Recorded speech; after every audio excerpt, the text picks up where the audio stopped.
experiences and supports you to become empowered with increased knowledge and adaptive skills so you can take an open and intentional approach in your life, developing increased autonomy, connection, and purpose. Jason feels grateful and blessed to support and witness people increase their ability to cope with the multitude of life's ongoing stressors while creating greater joy, peace, and happiness in their lives. Jason Dalton.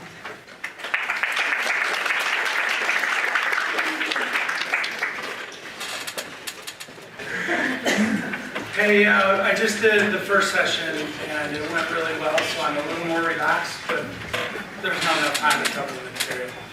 If you saw my title, I'm not smart enough to condense it. So we'll cover the pieces that hopefully matter and can make a difference.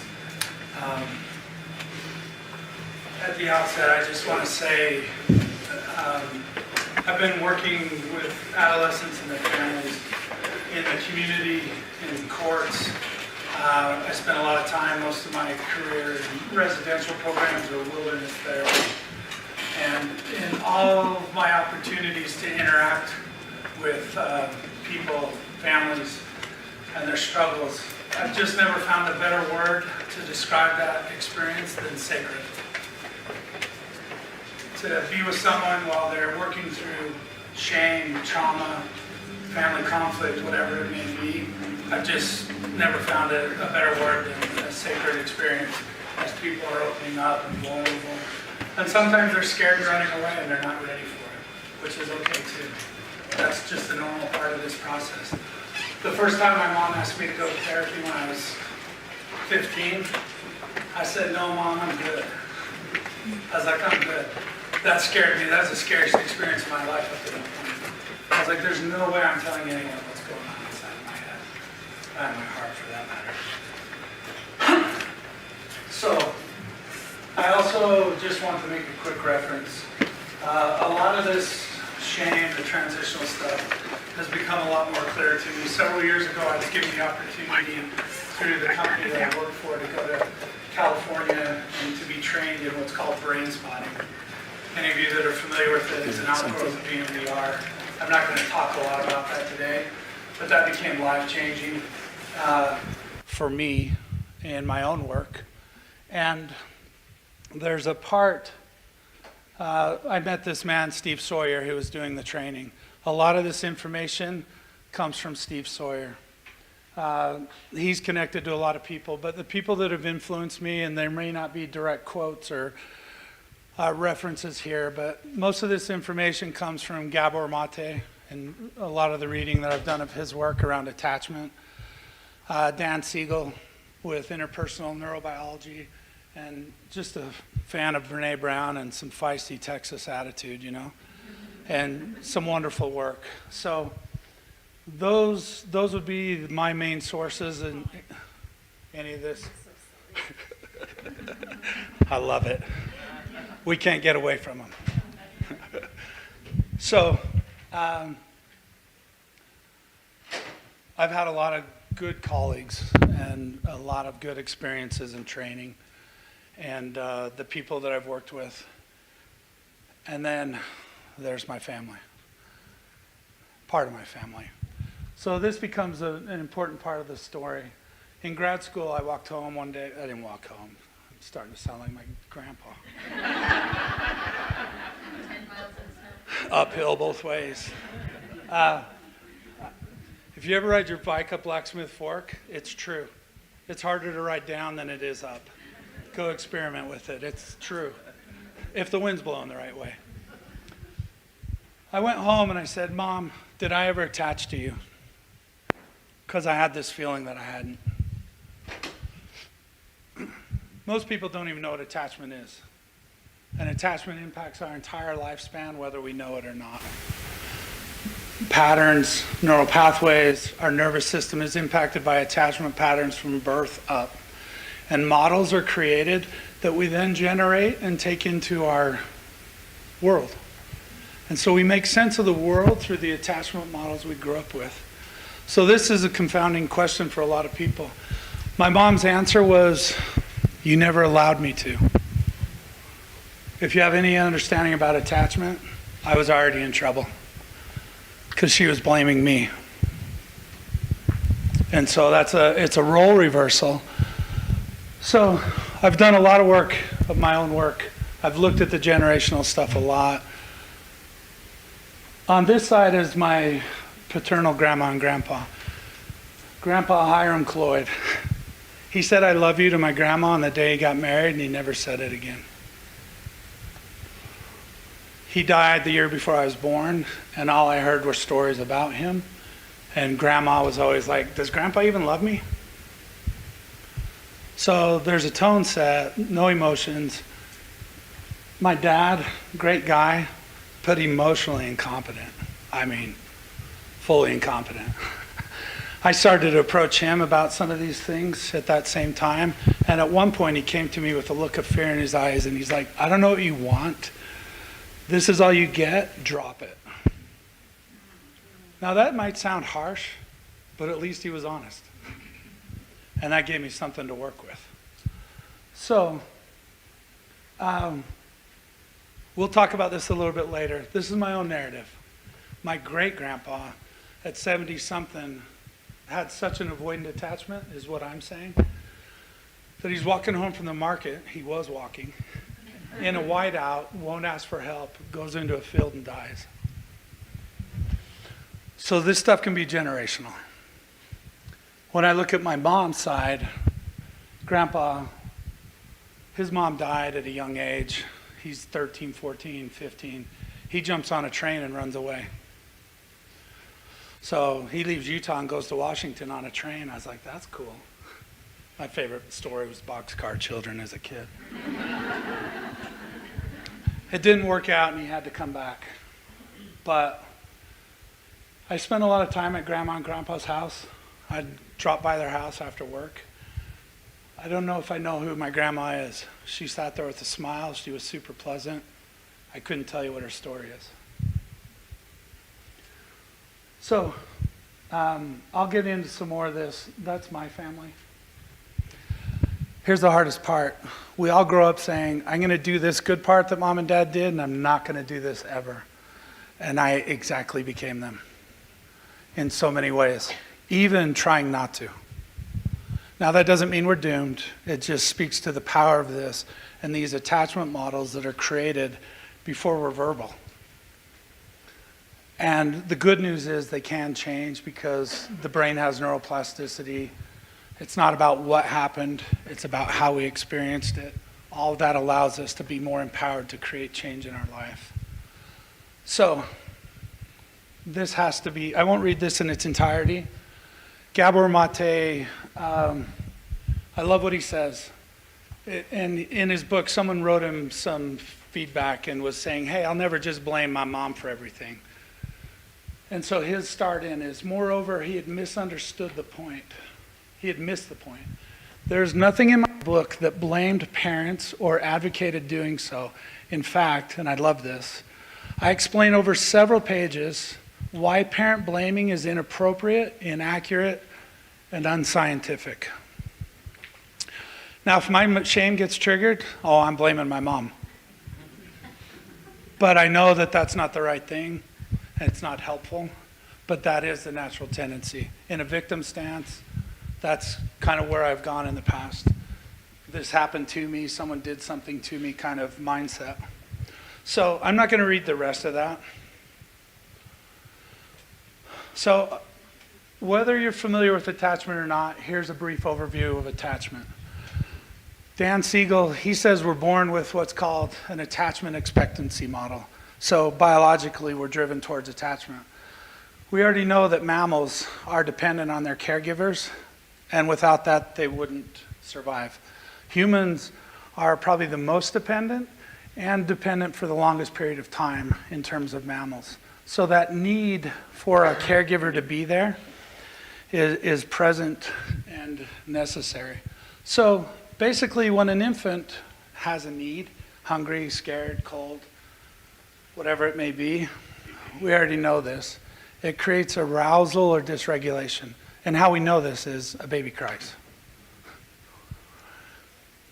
And so there's a further explanation about the cry. This arousal, the nervous system kicks in, the baby needs something. So with that in place, that's not me.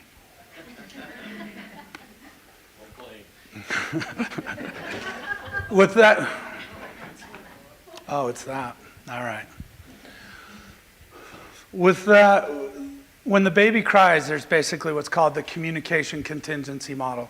And what this means is when I cry, I expect that my cry will be heard, it will be interpreted correctly, and my need will be taken care of. And so when that happens, there's an attuned caregiver. And the word attuned is really powerful. Most of us can walk through life and not be seen. Attunement is a way we see people. And we see beyond the behavior to their internal world to truly attune and to see them. And so that attunement, when I do that, I can attend to my baby's needs. And when I provide for them, then they have decreased arousal. That physiological state drops back towards homeostasis. A baby cannot regulate itself. It needs someone to help co-regulate. So, when this decreased arousal happens, trust occurs, and not a mental construct like we talk about it, but a physiological, a felt sense of trust. And when that felt sense of trust happens, connection happens.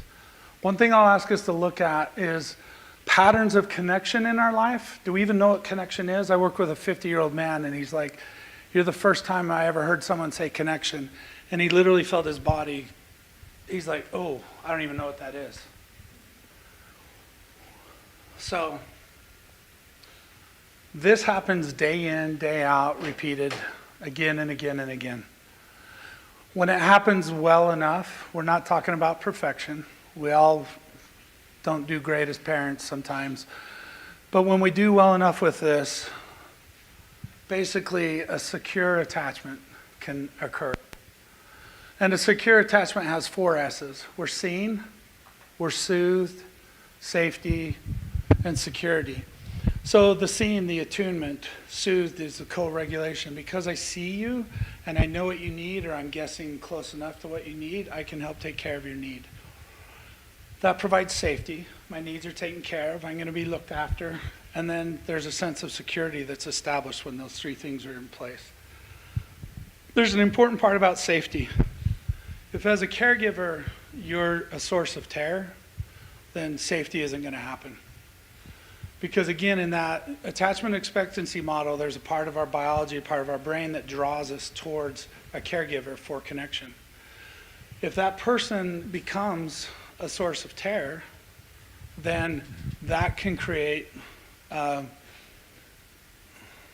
just lost the word. It creates a conflict, because there's another part of your brain that says, don't approach this person now. So we often, I've seen this in lots of ways. And I don't know how many of you are in here thinking, this is about severe abuse, that's how shame comes about. I see it all the time, working with sexual abuse, physical abuse, all sorts of abuse. On a subtler level, I wasn't abused at home. And Gabor Mate does, in The Myth of Normal, he has a great explanation of trauma, small t, big T trauma. He does a great job with it. But one of the things that he delineates in there is like, sometimes it's not what happened, it's the good things that didn't happen. And so when we have a lack of attunement, that can be a source of small t trauma. So it's something that's worth considering about the importance and the significance of this. So if, as a caregiver, we've created that conflict, it can be difficult. Here's what the lack of safety can look like. If my kid's used to seeing me and one night I come home drunk, for example, and he sees me in this altered state, that can create fear. It's like, who's this? Because we're so much more attuned to those things than we know we are. Body language, small facial gestures, the muscle twitches. We read that really well. Some of us quit paying attention to it and we quit ignoring it, but that's part of attunement as well. A lot more of us disassociate than we give ourselves, than we talk about or acknowledge. Even a state of dissociation can be like a source of fear. Because it's like, oh, dad's someone different now. So those are just some things to consider. Same process going on when we encounter an unattuned caregiver.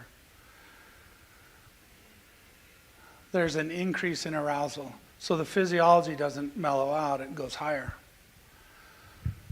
One thing that is really important right here, there's a word around shame and trauma that you can never overlook, is lonely. Most of again, if it's in the context of not what happened, but how we experienced it, loneliness is a core piece of all of that. And so loneliness becomes, and this is where shame can start, and I'll explain a little bit more about this, but the loneliness can become a powerful piece. This leads to a state of mistrust. Again, physiological, it's felt in the body. And so when there's mistrust, there's disconnection. And disconnection, we'll go over this in just a second, but the secure attachment is a secure and organized pattern of attachment. The other two that we can talk about are avoidant and ambivalent. And in avoidant and ambivalent, they're organized patterns. They're modifications or adaptations to a non-secure approach to attachment. So as we modify that way, we move into states of protection. So if any of you are familiar with the infant strain situation, a lot of you probably are. Basically, and I'll try to use caregiver response just to be appropriate, because an important thing, we don't just have one attachment style, and we don't just attach to one person. We can have multiple attachment figures, and therefore we've probably been exposed to all of these attachment styles. And so we don't need to get locked into one type or the other. But I will. I'm avoidant and ambivalent. And I've been able to create what's called an earned or a learned secure attachment.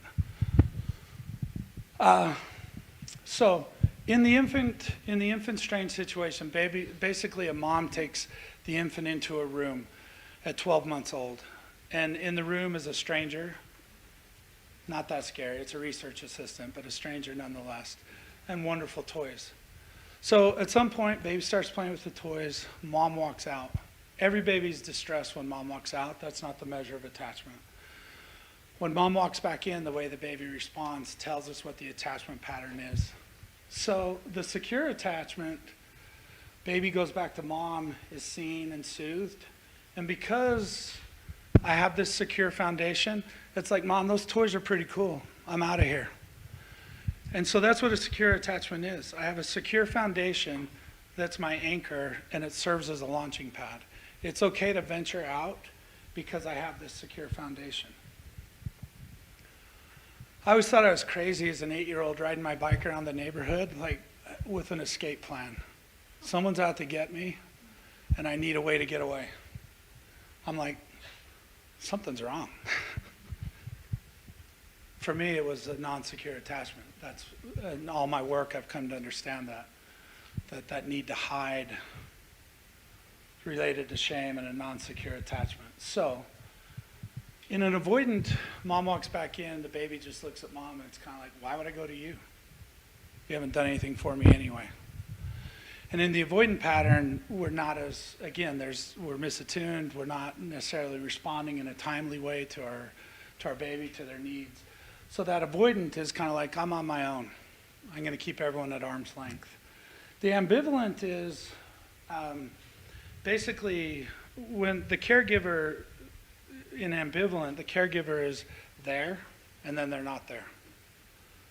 So it's inconsistent and it leaves them confused. It's like, are you here or are you not here?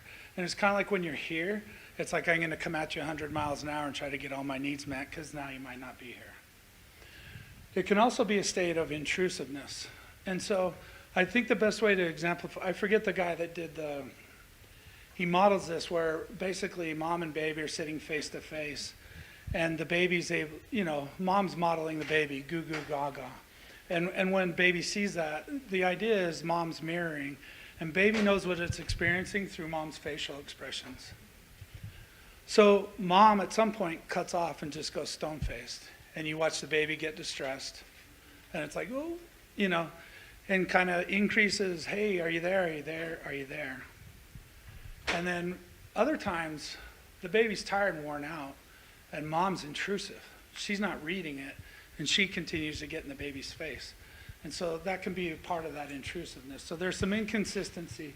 So in the ambivalent attachment, they'll go back to mom, but they don't leave mom again. They just kind of sit and cry, stay kind of in this anxious state. We do a great disservice. Like an adult, when we start looking at adult attachment, this is the needy person. And we start to associate shame with needy.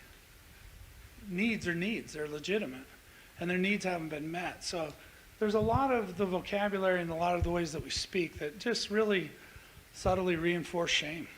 And the ambivalent catches that attention. It's like, oh, the needy one, run. And then we exacerbate the initial issue that was already in place. Disorganized, I already talked about that a little bit, when the caregiver is a source of terror. Disorganized can be a subset under any three of the previous attachments. So it's not one that just stands alone, but it can be. So anyway, I'll come back to that if I need to. So, take a step and hold it. Man. One of the things that we've talked about, or that I stated in my title and all that, is caregiver. When we move into adolescence, caregivers, we could replace that with peers. We also have interactions with teachers, leaders. I've spent a lot of time looking at my teachers, and I probably have 2 teachers that saw me as a kid. I don't blame teachers. Again, there's no space for blame. If you've got 30-something kids and you've got all sorts of emotional issues, I mean, teachers are in an unfair situation. But I went to school and I was invisible in school. It's like, ugh, it just felt weird. There was a time I was out playing and we were throwing rocks, because boys throw rocks. And I threw one down a pipe because we had an irrigation ditch on the side of the playground. Lo and behold, a kid stuck his head. And I remember the teacher, and again, this is my own experience. The rock hit him in the head, and she dragged me to the principal's office like I was a criminal. No attunement. I was a kind kid back then. That was a complete accident. So, religion, I'm a strong advocate here. Sometimes religious culture sucks. It's damaging. It can be really damaging. Again, not about blame, but understanding. But I really like working against the culture that reinforces shame. So whatever it may be, when the caregiver, this is going to delineate a little bit more carefully about the attuned or non-attuned response. So I'm just switching out non-attuned to shame-based. And this is from the work of Steve Sawyer and the training I did with him. But in attunement, either of these approaches immediately start to have an impact on sense of self. And so in attunement and co-regulation, we develop a pretty healthy sense of self. We're well regulated. We can manage emotions, thoughts. We can manage relationships. It's kind of the outcome of a secure attachment. It's like my needs are worth attending to. Someone's taking care of me. So shame-based can produce something a little different. But the way this starts to really happen is in this interaction, either way, is there space for emotions? Are emotions tolerated? And are emotions, can you talk about them? Can you express them? What I learned in my family, never said once, but absolutely role modeled, we don't do emotions. Suppress them. So I have a lot of memories of suppressed emotion. My oldest brother had a newborn, premature, died 12 hours later. He was older than me. I'm at the younger end of the family. I go look in her casket. I see an infant this big. What do I start to do? I laugh. And I'm like, my brother was mean. I'm like, I'm out of here. So I run out of the funeral home, and do you know what happened? Nothing. No one attended to my laugh and understanding the awkwardness of like, ooh, there's a lot of emotion here. How do I make sense of this? So not a lot of attunement. And so ultimately what I learned is lock it down. And if you want to see a tight neck and some tight backs, when you hold enough emotion back there, it works for a little while. So anyway, I got a little bit ahead. With attunement and co-regulation, it leads to self-regulation. So out of co-regulation, we learn to self-regulate. The need for co-regulation never goes away, but we have to learn to self-regulate. That managed regulation, kind of our brain, our nervous system, it becomes entrained. So we're pretty well regulated. There's a lot of things we can do in that area. Eat, sleep, exercise can all be part of managed regulation. There's some other things, and we'll talk some about this as we move along. I got ahead of myself, but in this, when there isn't space for emotions or talking about them, what we learn is suppression. Lock it down, hold it in. And suppression always leads to dysregulation. So dysregulation can show up in a lot of ways. I'm not going to cover that in detail, but basically a simplified way to say this is if my child's storm meets my calm, co-regulation occurs. I just got ahead of myself. But if my child's storm meets my storm, we've got a problem because the co-regulation isn't going to happen. So one of the ways that this really shows up, and this becomes a painful part, another source of shame, is if I'm getting a shame-based response, if we apply this to the animal kingdom, basically like, and that infant's need for the caregiver, when the caregiver is dysregulated, that's their storm. I haven't done my own work. I'm dysregulated. Then part of what can happen is the child might say, well, I'll be responsible for everything, so you'll feed me tonight.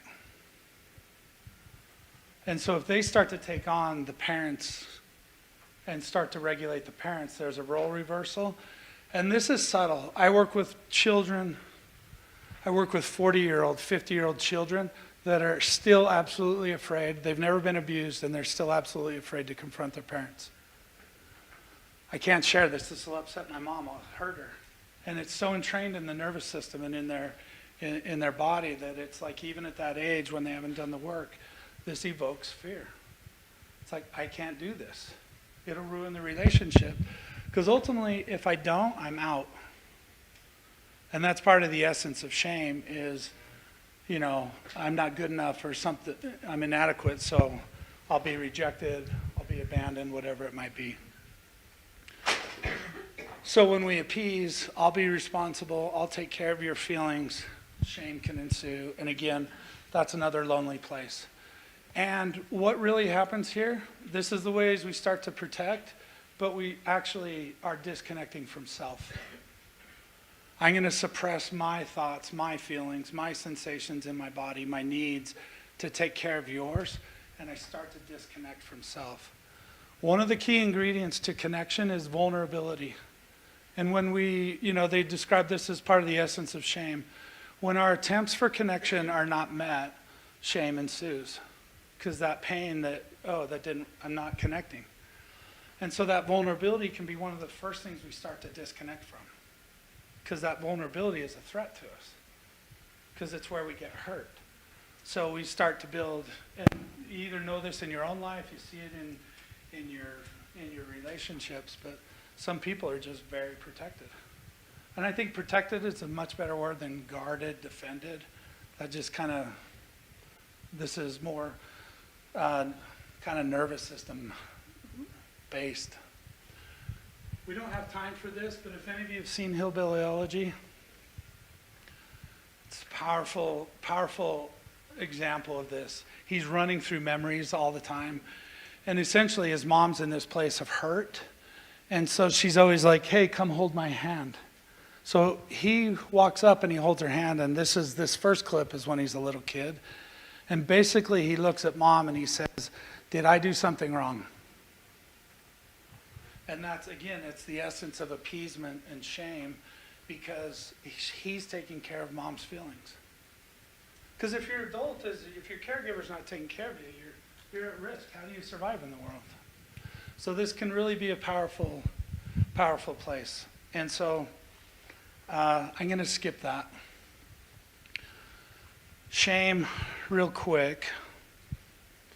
Carl Jung, I'm not going to quote this exactly, but Carl Jung described shame as kind of, I think, the soul-eating. It's destructive. Brene Brown says that shame robs our ability or our desire or our belief that we can change. So shame can manifest in some of these three primary ways. And if we go to Brene Brown's definition, we do shame a disservice if we just call it a feeling word. Shame is written in our body. It's physiological in nature. It throws us into fight or flight. It throws us into collapse. And shame, we're usually hiding, so we're not engaging in productive ways. And anyone that's familiar with the polyvagal, when we're in the sympathetic fight or flight and nothing's changing, the only other option is collapse. So we drop into a collapsed state at that point. So when we're doing this, two definitions. Essentially, I'm unlovable. I'm not good enough. I'm fundamentally flawed. I've heard shame expressed in the most colorful of descriptions. I'll spare everyone. They're fun to say, but I'll save it for the parking lot. If that's part A, part B is because of one, A, I'll be alone. I'll be rejected. I'll be abandoned. So the essence of shame is hide. Hide. Because if someone sees you for who you are, you're going to be rejected. And again, so this fear and the way that it's getting written into our bodies becomes really important. So some people just choose to say, I'm going to prove that this is true. I'm going to act out. I'm going to self-sabotage. And I'm really good at it. Other people get really good at hiding. I'm going to go into a hypervigilant state. I'm going to take on perfectionism, which is appeasement. I'll be what you want me to be. So again, the disconnection from self. I'm stopping paying attention to what I need, and I'm focused on taking care of other people so that I'll be okay. Narcissism, it's current pop culture. The effects are true. I mean, we have to have good boundaries. But narcissism is another area that's just, we're doubling the shame. I come in, someone comes in to work with me and they're a narcissist, and I'm like, let's get used to saying this dirty word. In this context, they're the most protected person. I often say the narcissist is the one holding the most pain in the room, and they're not willing to touch it. So we have to approach that in a non-shame-based kind of way. If any of you are familiar with the shame cycle, I've kind of modified the words to this, but essentially this is a repeat of what we've talked about. Because of that fear of rejection, loneliness, I'm going to become perceptive, hypervigilant. I can be very sensitive. My wife knows how sensitive I am around my shame. We can also have a lot of empathy, understanding. So that kind of oversees all of it. We're always on watch. I need to protect and I need to read people. I can't quote this well, but I think there's research where someone with shame or trauma, they can read the room quicker than the average person can. So they're hyper attuned, and then they know how to modify. So in that appeasement, I'll be what you want me to be. I suppress, I'm disconnecting from myself. I can start to act out. I took the liberty, if any of you are familiar with the three faces, or the drama triangle. I forget what the actual article is called. Anyway, I just plugged these in because I think the way shame manifests fits the different stances. When we're putting so much effort into taking care of others, it doesn't work.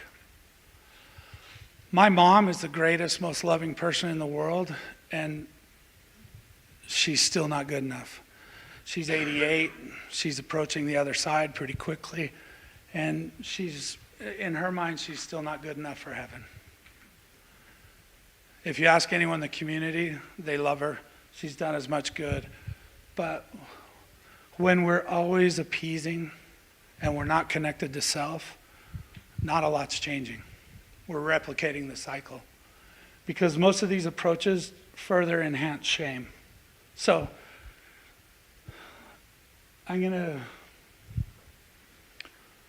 if there's a lot about disconnection from self and shame and attachment, Murray Bowen, in his approach to family therapy, he in talking about autonomy or differentiation, now I'll get in trouble here, but basically, the differential on a truck allows two separate parts to work together while remaining separate.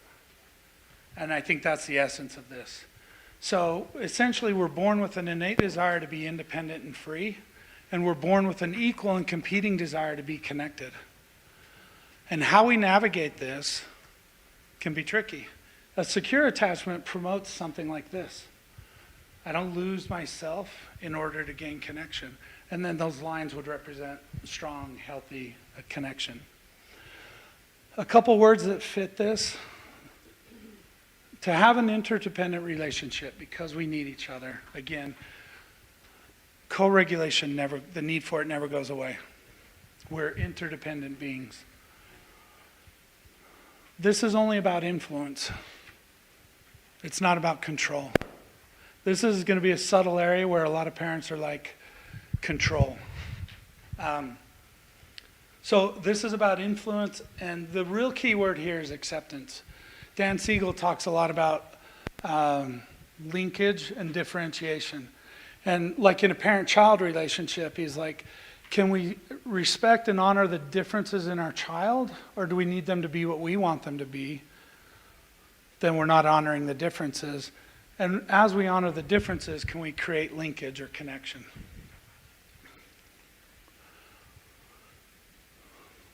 Shame probably fits here. This might be more of the ambivalent attachment style. It doesn't matter. None of this, it doesn't have to be a precise fit. And I'm not big on labels. But in the codependent, we go back to what Brene Brown says. This is fitting in. This is counterfeit to acceptance. I'm going to suppress a part of myself where it overlaps in order to fit in. We hope it's for acceptance, but we know ourselves that we're suppressing, we're not being authentic. And so when we're not authentic, Brene Brown says that space always results in pain and suffering. So that's something codependent, call it whatever you will, killing someone with kindness, serving them to the end of your days, there's always an element of control here. And I'll argue with anyone that wants to.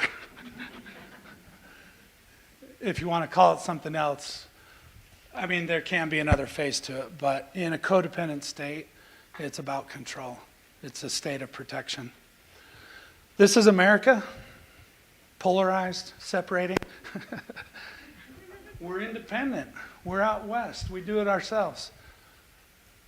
There's an element of that. Again, we have an innate desire to be independent and free. There's nothing wrong with it. But when it comes at the cost of separation, we're not connecting. And that's another essential element, is being able to connect. One thing on this real quick. This is just a chart of the same thing we're talking about. A lot of times parents, if they have a defiant kid, then they're really pleased with their compliant child. This is probably the most overlooked aspect, because we take our compliant child as a good child, but if our compliant child is appeasing, then there's a storm that's waiting to unfurl. Appeasement happens all the time. You see it in religion, in faith development. They hit a certain stage, it's like, I'm done, I'm out. So we have to be really careful. Are we creating compliance and suppression, or are we truly creating autonomy? And there's a lot we can look at in terms of parenting skills, attachment. I mean, there's just too much information. We could spend days talking about this stuff. But compliance, be cautious. Don't accept it just because it's easy. So some of the things that we can do. If we go back to Murray Bowen, and he says the roots of autonomy start within ourselves. So we have to know, and we can use Dan Siegel's language, the linkage, but the differentiation between our emotional side and our rational side. So in therapy, when I'm working with someone, I'm like, what are you feeling? They'll give me a lengthy cognitive explanation that had no feeling words in it. People have literally, they've become disconnected. I worked with an individual in a couple session, and his wife's crying, and it's like, can you see that? He's like, yeah, I can see that. I was like, what are you feeling? I don't know. I'm feeling something. Where is it in your body? I don't know, but I know it's there.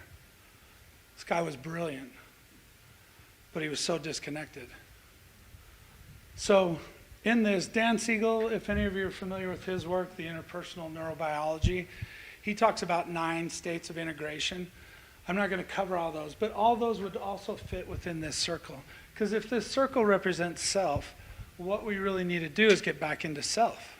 We need to be connected with what we're feeling, what our body's telling us, because our body communicates a lot to us. So understanding that, but some of the states he talks about is being integrated in terms of memory, narrative, our life story.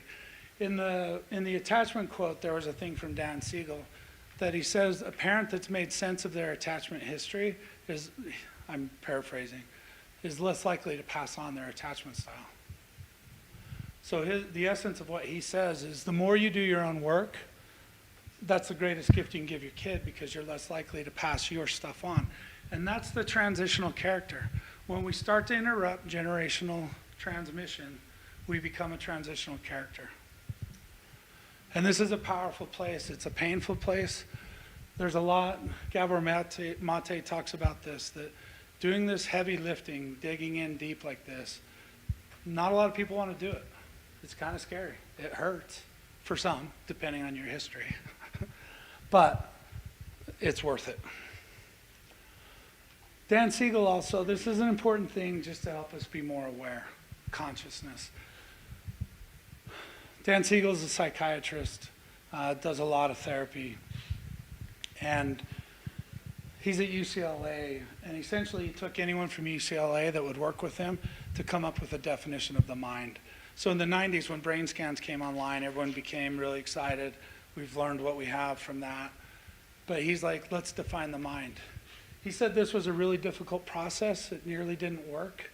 But in the end, what they were all able to agree upon is the mind is our ability to manage energy and information flow within ourselves. Because we all have energy. Like my heater's on right now. I'm producing a lot of energy. I'm going to need to run outside and cool off when this is over. I'm also producing energy, shaping air molecules and sending them to you guys in terms of energy and information. I can look in your guys' faces and say, oh boy, putting you to sleep, or it might be all right, we'll have to see. But again, this important piece, the relationship between. So we have that energy and information flow between and within. And so we want to start to pay attention to that.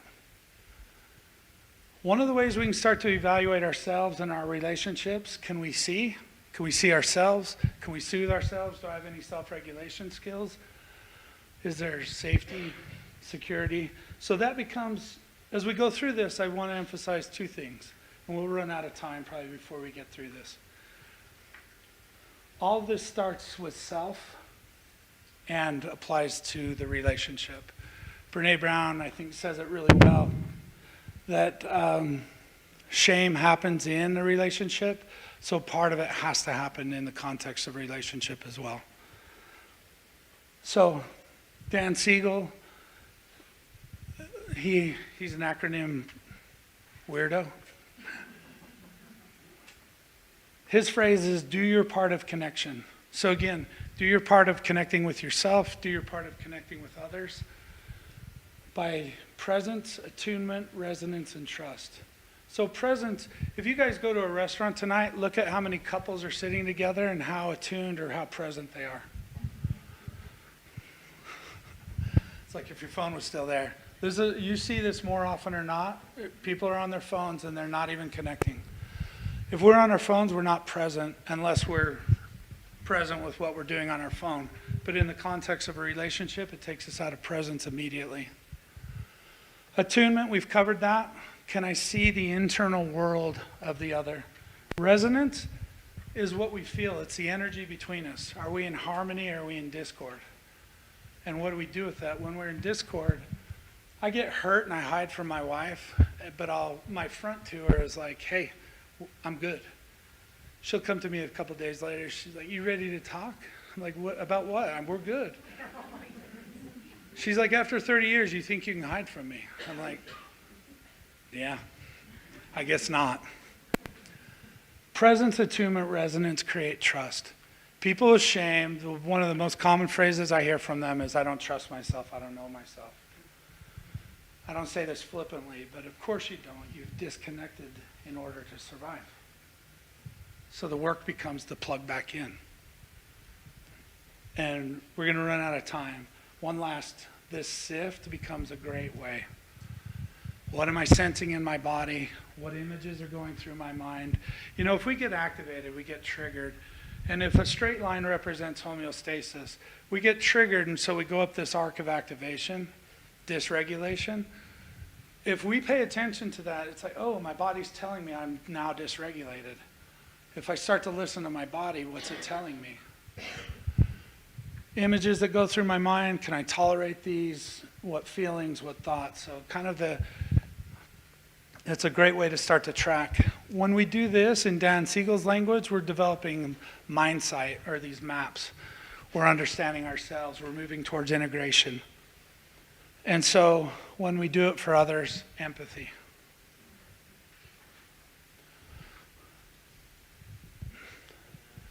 In this last clip, I'm not going to show it. Same thing, his mom overdoses. He's there. He's trying to get into these internships in law school. And he has to leave and go home and take care of his mom, who just overdosed again on heroin. The same thing's reenacted. Come and hold my hand. So he goes and holds her hand. And then he's flashing through all these memories. Again, this integration, making sense of his story.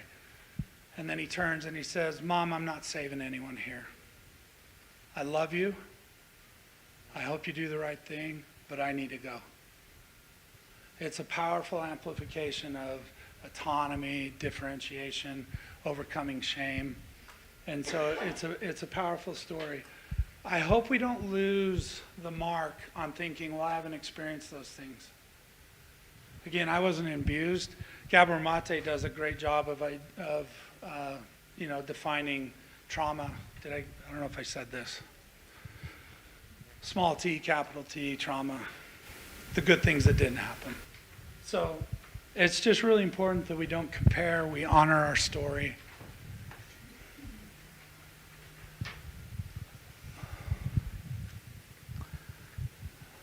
I'm getting old enough. The guy that did Hero's Journey, what's his name? Joseph Campbell. Thank you. Joseph Campbell in the Hero's Journey says we're always invited in onto the hero's journey. There's a heroine's journey. But we always resist. If anyone's been on Angel's Landing in Zion's, this tree is right there as you get to the top before you walk out. This is that gate for me, that invitation to see something so much bigger and more expansive than you can sometimes see when you're walking over the neck of that. When we enter that doorway and we can start to practice these things, we can start to pay attention to our own attachment patterns. It's a great invitation to free ourselves. That's a lot of my focus and work with people, is how do we increase our emotional, relational freedom, autonomy. And so I appreciate everyone being here. I hope this has been helpful. I hope that invitation stands to who it needs to, and take a deeper look at your life and work towards the joy that can be ours. Thanks, everyone.